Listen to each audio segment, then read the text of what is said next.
Polda Metro Jaya mengisyaratkan mulai membidik tersangka untuk kasus kematian Mirna. Polisi juga sudah mengantongi 4 alat bukti yang akan digunakan untuk menetapkan tersangka.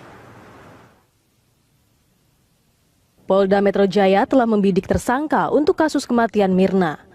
Polisi bahkan memberi pesan terbuka kepada tersangka agar kooperatif dan mengakui kesalahannya sehingga bisa meringankan saat penuntutan nantinya di pengadilan. Siapapun yang melakukan ini, yang jelas ya, kami sudah mendapatkan data awal dari laboratorium forensik bahwa sianida itu ada di kopi. Siapapun yang melakukan, lebih baik kooperatif dan itu akan jauh meringankan daripada berbelit-belit. Dan nanti akan menjadi rekomendasi kami kepada jaksa penuntut umum bahwa tersangka dari awal berbelit-belit keterangannya, ya, menyembunyikan sesuatu. Lebih baik terbuka, khilaf dan sebagainya, mengakui. Kalau tidak, kami punya cara untuk mengungkap kasus ini. Itu. Polda Metro Jaya juga telah mengantongi 4 alat bukti yang digunakan pada penetapan tersangka di kasus Mirna Salihin yang diduga tewas karena diracun. Namun tersangka belum diumumkan karena harus menunggu gelar perkara. Nah, nanti kalau kami meningkatkan status siapapun menjadi tersangka dan tersangka deny, ya, menolak atau menyangkal, kami tidak masalah. Tapi sudah kami kunci dengan 4 alat bukti yang lain. Nah, 4 alat bukti itu sedang dikerjakan. Keterangan ahli ini adalah alat bukti keterangan ahli ini krusial.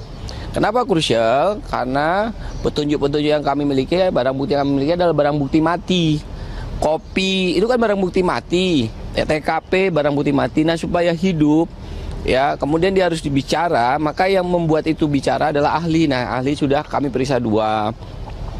Namun berita acaranya belum keluar. Dari kemarin kami sudah sampaikan, mohon bersabar. Tadi malam saya sudah bicara langsung dengan Kapus Lafor, sudah bicara dengan ahli laboratorium psikologi forensik yang memeriksa. Beliau meyakinkan hari Senin akan keluar. Gelar perkara diperlukan untuk menentukan pasal yang akan disangkakan terhadap pelaku, sekaligus mengungkap terjadinya tindak pidana secara tuntas sebelum diajukan ke penuntut umum. Sementara itu, di kasus Mirna, polisi telah memeriksa sejumlah saksi yang berasal dari keluarga dan teman Mirna. Polisi juga telah melakukan olah tempat kejadian perkara untuk mengusut penyebab meninggalnya Mirna. Tim Liputan Berita 1. Pihak kepolisian telah mengamankan pembantu Jessica yang disebut sebagai saksi kunci kasus kematian Mirna. Pembantu Jessica tersebut diamankan di safe house agar keterangannya tidak dipengaruhi pihak lain.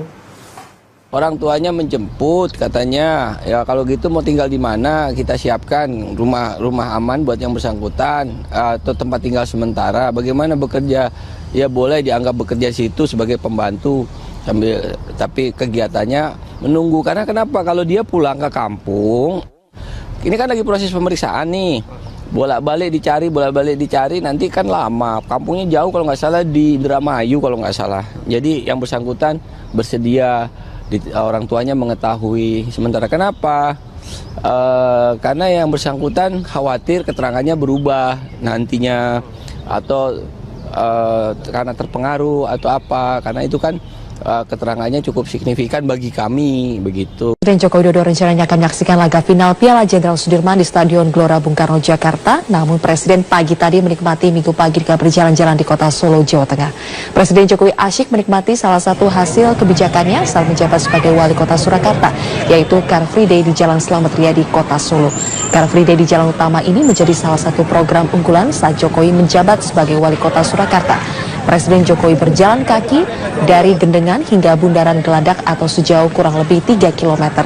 Di beberapa titik Presiden Jokowi berhenti untuk menyapa warga yang beraktivitas di Car Free Day. Meski tetap dengan pengamanan ketat, Presiden Jokowi tetap dapat berinteraksi dengan warga.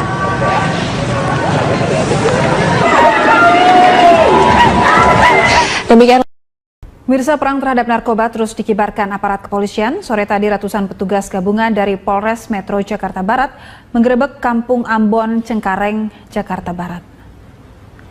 Sekitar 200 petugas gabungan dengan senjata lengkap dan rompi anti peluru diterjunkan ke Kampung Ambon. Para petugas memeriksa 7 rumah yang dicurigai menjadi tempat peredaran narkoba. Penggerebekan yang dipimpin langsung oleh Kapolres Metro Jakarta Barat berhasil menangkap 2 orang yang diduga sebagai pengedar narkoba. Petugas juga menyita 2 pucuk samurai, 2 paket sabu, dan beberapa bom. Guna penyelidikan, kedua orang yang ditangkap dibawa ke Mapolsek Cengkareng, Jakarta Barat. Perang terhadap narkoba akan terus dilakukan oleh kepolisian sampai Indonesia bersih dari narkoba. Oh iya.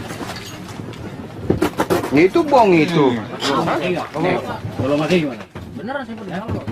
Kalau menurut saya memang sepertinya sedikit sudah dibocorkan ya, dapat dibaca karena dari hasil yang penyitaan terhadap barang tadi di SMS di salah satu handphone ada SMS yang mengatakan simpan barang karena ada operasi. Jadi menurut pendapat kami bahwa operasi ini sudah diketahui sebelumnya oleh mereka dan juga. Pemirsa, Jessica Wongso, teman sekaligus saksi dalam kasus tewasnya Wayan Mirna Salihin diperiksa penyidik Polda Metro Jaya selama hampir 7 jam. Jessica selesai menjalani pemeriksaan pukul 19.40 waktu Indonesia Barat. Didampingi kuasa hukumnya, Jessica menemui wartawan sesaat setelah diperiksa penyidik Polda Metro Jaya. Menurut Jessica, pertanyaan penyidik sama seperti sebelumnya, tetapi lebih detail. Jessica mengaku menjawab serangkaian pertanyaan mengenai kronologis di Cafe Olivier pada Kamis 2 pekan lalu. Jessica, yang juga teman Mirna saat kuliah di Australia, mengaku tidak mengetahui soal zat cyanida yang ada dalam es kopi Vietnam pesanan Mirna. Jessica juga mengaku tidak mencicipi kopi tersebut karena dirinya rentan sakit mah dan kopi Vietnam tersebut merupakan jenis kopi yang cukup kuat. Terkait agenda pemanggilan selanjutnya, Jessica mengatakan tidak tahu. Mirna meninggal sesaat setelah meminum es kopi Vietnam di Cafe Olivier Grand Indonesia. Saat kejadian, Jessica datang dan memesan minuman untuk Mirna dan Hani terlebih dahulu. Itu cuma menyempurnakan BAP yang kemarin ya. Jadi tidak ada pertanyaan baru. Tanya yang lebih detail aja. Yang disempurnakan pertanyaan poinnya apa itu? Seperti yang di BAP aja ya kronologinya. Memang kronologinya seperti apa sih? Kenapa? Kronologinya masih sama seperti yang biasa-biasa. Ada ditanya soal celana mungkin? Tidak.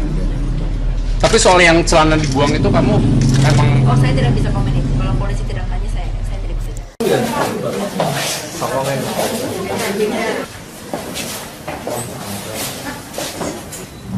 Awal mula kejadian bahwa di salah satu klub sepak bola, inisial saudara D, ya, melaporkan bahwa dirinya pernah disodomi oleh saudara S alias Teddy. TKP-nya yaitu di salah satu rumah di daerah Sidobatani Ngeplak, Sleman.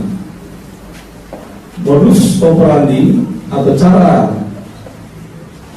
yang bersangkutan tersangka ini melakukan suatu tindak pidana tersebut adalah dengan pendekatan tentunya, kemudian memanggil calon korbannya tersebut ke rumahnya, dan setelah akrab yang bersangkutan tersangka ini seperti di depan rekan adalah menyiapkan minuman yang dioplos antara minuman berenergi, salah satu minuman berenergi, kemudian minuman keras, diberikan kepada calon korbannya, yaitu anak-anak berusia paling tua 16 tahun, paling bawah adalah sekitar 10 tahun. Satu aja, dia bersangkutan pernah mendapat. Maksudnya ada orangnya. Pada saat kejadian kamu di rumah itu sendiri. Anda menyaksikan News Update pukul 17 waktu Indonesia Barat bersama saya Ani Rahmi. Gubernur DKI Jakarta Basuki Cahayapurnama geram dengan oknum PNS senior yang membuli PNS junior di Pemprov DKI Jakarta. Kasus bullying ini didengar Ahok melalui laporan adanya PNS senior yang melarang PNS junior untuk menggunakan bus jemputan. Bukan dihilangin, nah. Sekarang kita tanya sama PNS ya. Ini namanya ngelunjak, saya ulang. Ini namanya betul-betul ngelunjak. Kita kasih bus, pagi-pagi datang. Tanya sama PNS muda, bisa naik nggak? Dibully loh di dalam bus. sama yang udah duduk, merasa kursi punya dia. Jadi kalau PNS muda dibully, ini pertama. Terus kedua, ada iuran bulanan lagi, 75.000 besok 1.000. Ini brengsek kan luar biasa nih, ada iuran bulanan. Yang menarik iuran siapa Pak? Iya, saya ada grupnya, ada kayak gengnya nih. Udah kayak ada gengnya, kayak membership, yang muda-muda nggak bisa naik, dibully karena ini punya si A, si B kursinya. Terus kalau ada yang penumpang biasa, numpang naik boleh nggak? Boleh, dipungutin duit. Ya saya kan taruh mata-mata banyak. Pak, itu iurannya buat sopir. PNS, sopir gaji kok, makanya dia ada permainan. Terus tarik lagi dari penumpang, nah, itu udah dosanya. Dosa apa lagi? Pemirsa, penyidikan kasus dugaan korupsi pendirian Bank Banten terus dilakukan oleh KPK. Dan untuk kedua kalinya Gubernur Banten Rano Karno diperiksa sebagai saksi dalam kasus itu. Kita akan mengetahui bagaimana perkembangan terkini dari KPK bersama reporter Yul Yanawan dan juru kamera Bobby Tobing langsung dari gedung KPK Jakarta.